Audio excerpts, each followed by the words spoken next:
Hiya. So you might recognize me. I've been here a couple of times. So I'm not going to talk much about what Taverna is, as many of you probably know a lot about that already. It's another workflow system, scientific workflow system. We've been in the game for some years, so it's good to hear the new ideas and things coming up. Some of the ideas we have already explored, of course. But Taverna is a suite of tools. We have the workbench, the user interface for designing and running workflows.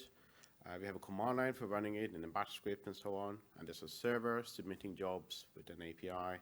And then there's a web UI on top of that. And there's more other things, more specific things plugging in.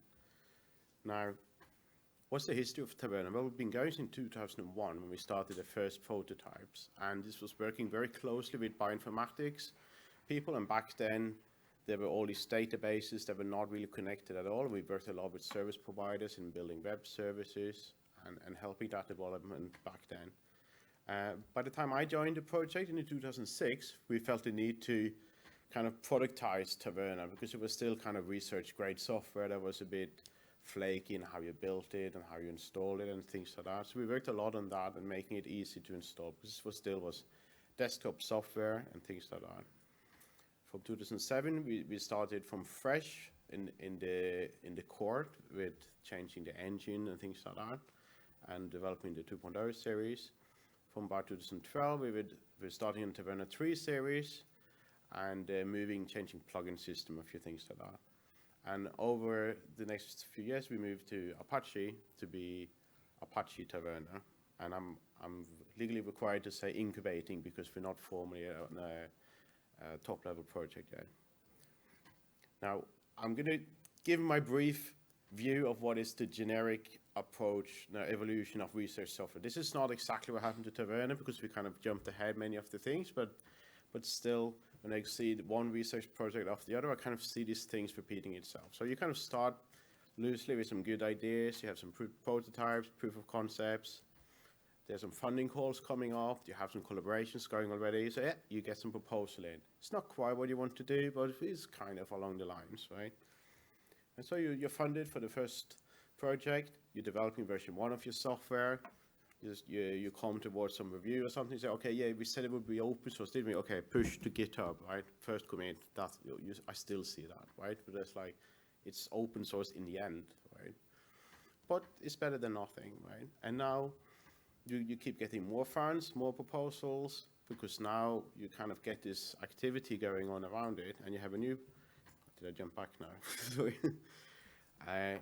But in this project, there might be lots of custom requirements that means you have to bake in lots of custom things just for that project, because you have this kind of code for review symptom that I must warn everybody about. I'm sure you already know, but it's quick, get the release out because there's the EU review next week, and these things stay around afterwards. That's the problem.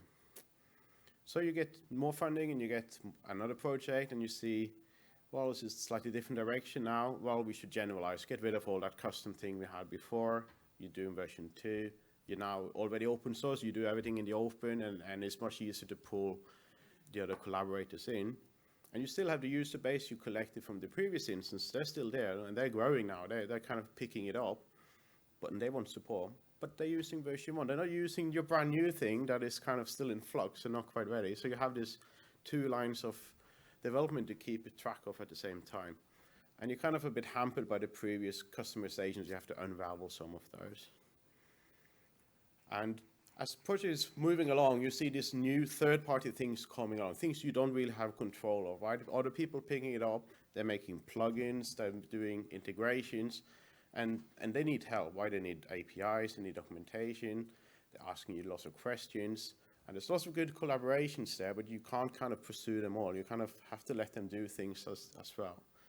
But this puts a lot of strain on the project's direction because things like when should we release? Because, well, we need this and this for this project. Well, then we have all these other things. They also need something for their projects, but we're not really funded by them, but still we know they need it, so we'll do something special for them. And so this can be difficult to keep the direction of the project in a straight line in a way, because you get these different directions, different ambitions. So maybe it moves along and your particular department gets more funding, but it's not really got that much to do anymore with the original software, so it's kind of more of a side project now.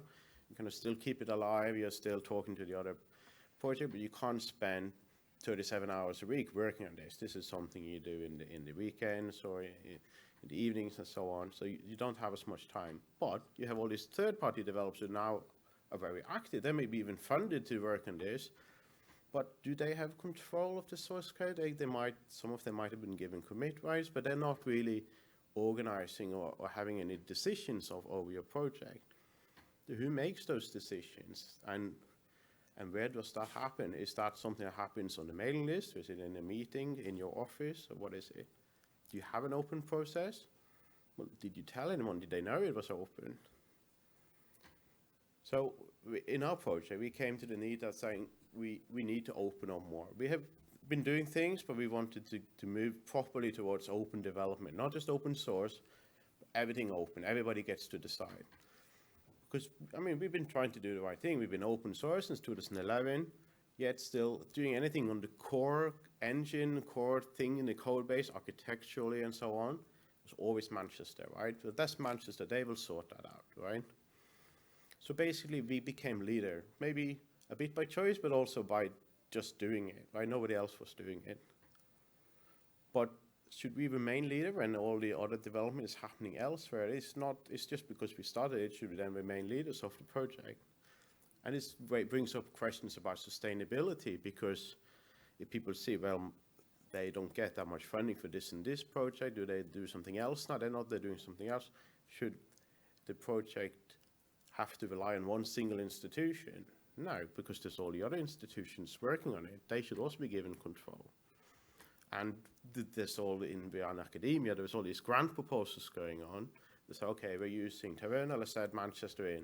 Why? But there's limited space in this grant proposal. It's good for us to be added to the grant proposal because you want to use our software. Of course, it's brilliant, but you don't always have that luxury, right? And you can still use our software even if you don't add us onto the grant proposal.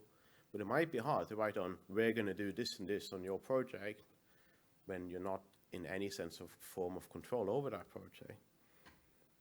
So we talked about moving towards open development, and the obvious things are things like you can't just discuss things in the office, you can't just have a meeting somewhere, you need to involve people who aren't there, you need to have mailing lists, you need to track things and issue trackers, you need to document things in a wiki, and an important thing is to move the focus from those funding projects, which, I mean, they have the wallet and whatever, but they're not doing anything. They're just requiring things. They want more and more custom things, but it's the people who do things, so they should be in control.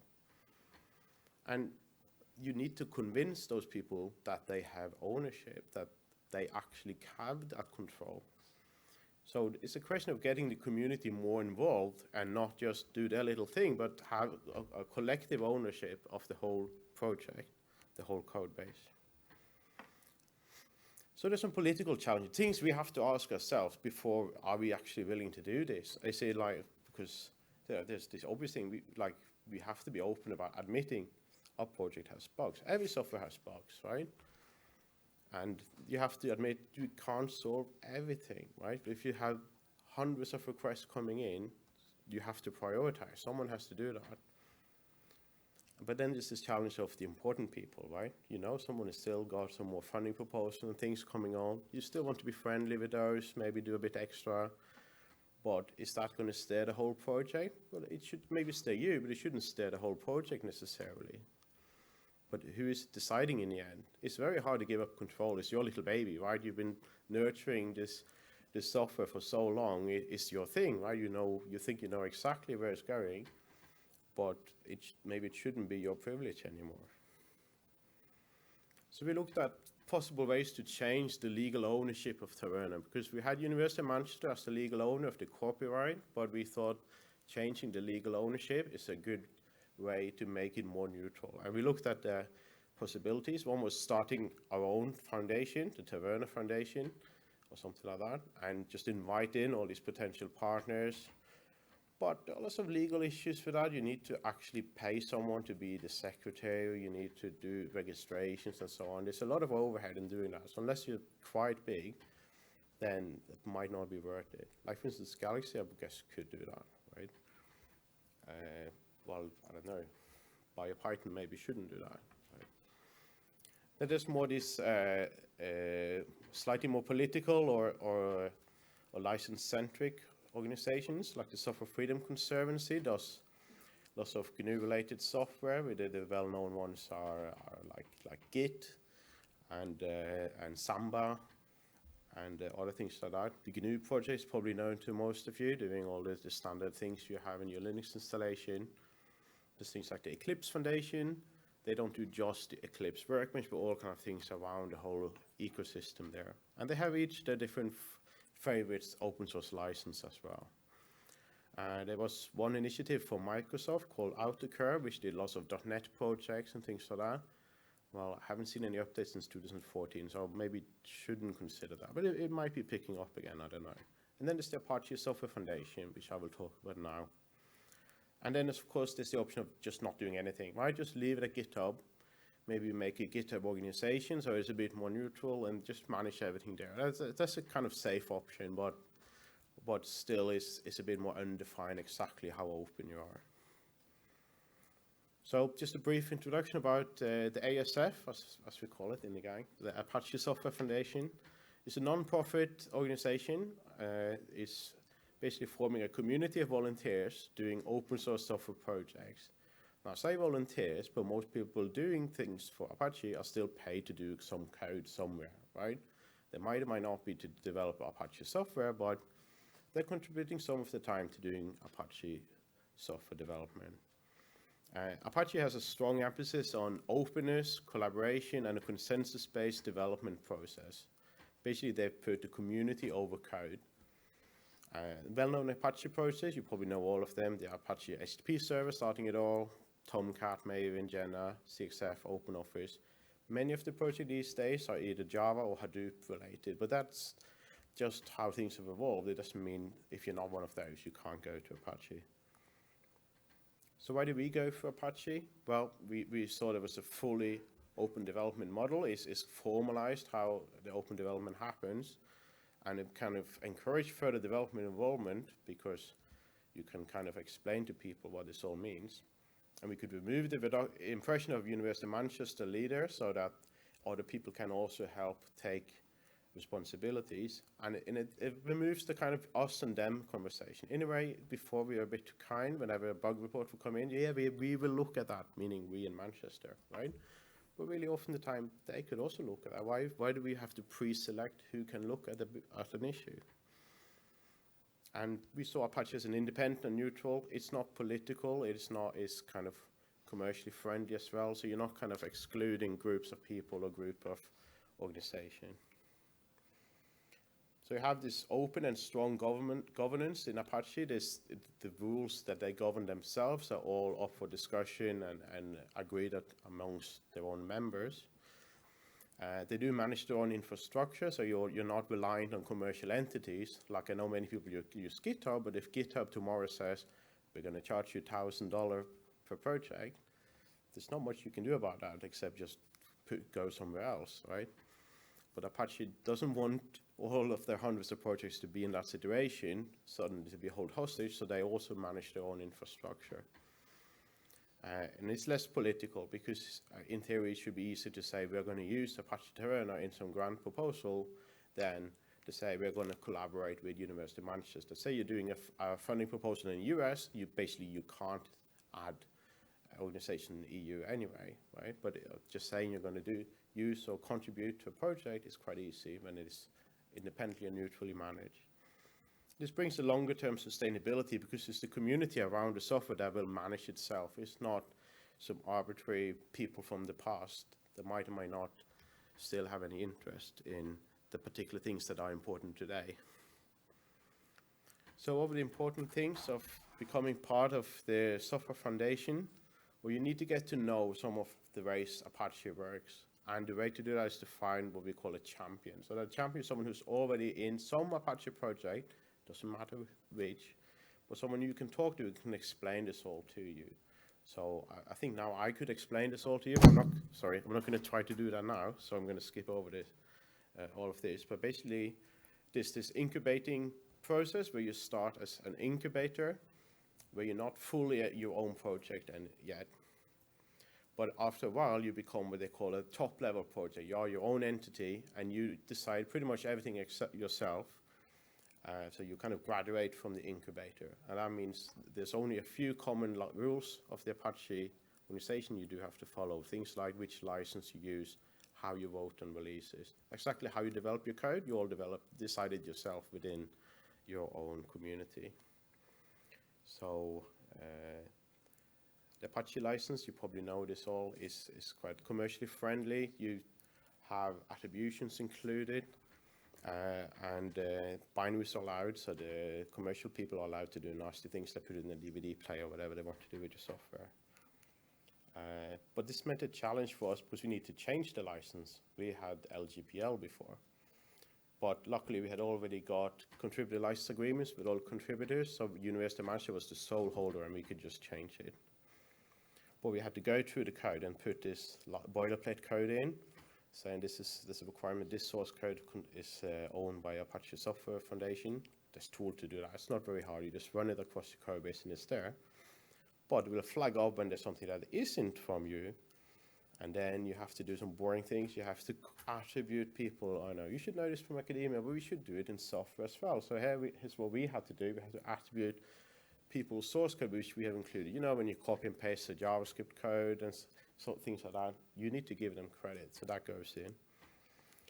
So this is for legal protection because the Apache is releasing the software, and that gives the commercial entities belief that they can use it without being sued. And releasing software goes through a voting process. It's not like one guy say, here's a new version. You have to call a vote because that is a formal release that comes with this legal protection. So when I proposed the release, I had to prepare it. I would make the tags and so on, maybe make sure it builds and so on. But then I do a vote and I say, here, I propose the release version, this and this of this software. What do you think? Give your votes here, +1, 0, -1. And only if you have a majority will it go out. You can have negative votes, but of course you have to see what are those. So that's basically Apache Reyes, the community over code. And the mailing lists are king. If it didn't happen on the list, it didn't happen. That's our mantra. And you win it by doing it. And you basically are recognized for your committership. So I'll skip over the rest and just do the summary there. Sorry. Yeah, sorry. I think the Apache Software Foundation gives a strong template for community building. It's not just you have to make it out yourself. It already exists. It's well known the process for doing it. There is some initial bureaucracy, but I think it's worth it in the long run. The licensing bit, that is boring, but you get over it. It's just a transitional thing. And the mentors are there to help you. Those are people already in Apache. They will tell you what to do and not to do. Building the community takes time, but it's quite fun when it grows. Like we have 3 Google Sum of Code students already. And giving up control, actually, that gives a bit of peace and means you can be open about everything.